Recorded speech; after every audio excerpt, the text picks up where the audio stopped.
प्रभुं प्राणनादं विभुं विश्वनादं जगन्नाथनादं सदानन्दभाजं भवद्भव्यभूतेश्वरं भूतनादं शिवं शङ्करं शम्भुमीशानमीडे गलेरुण्डमालं तनौ सर्पजालं महाकालकालं गणेशादिपालं जटाजूटगङ्गोत्तरैर्विशालं शिवं शङ्करं शम्भुमीशानमीडे मदामाकरं मण्डनं मण्डयन्तं महामण्डलं भस्मभूसादरन्तम् अनादिं ह्यपारं महामोहमारं शिवं शङ्करं शम्भुमीशानमीडे नटादो निवासं महाटाटहासं महापापनाशं सदा सुप्रकाशम्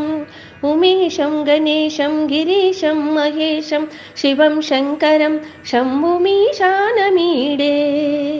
गिरीन्द्रात्मजा सङ्गृहीतार्थदेहं गिरौ संस्थितं सर्वदा पन्नगेहं परब्रह्म ब्रह्मादिवि वन्द्यमानं शिवं शङ्करं शम्भुमीशानमीडे कपालं त्रिशूलं कराभ्यं ददानं पदाम्भोजनं रायकामं ददानं बलिवर्धयानं सुराणां प्रधानं शिवं शङ्करं शम्भुमीशानमीडे शरच्चन्द्रगात्रं घनानन्दपात्रं त्रिनेत्रं पवित्रं गणेशस्य मित्रम् अपर्णाकलत्रं सदा सच्चरित्रं शिवं शङ्करं शम्भुमीशानमीडे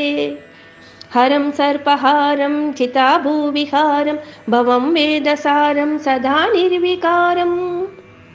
श्मशाने वसन्तं मनोजं दहन्तं शिवं शङ्करं शम्भुमीशानमीडे स्वयं ह्यः प्रपाते नरशूलपाणे पटे स्तोत्ररत्नं त्विहत्प्राप्य रत्नं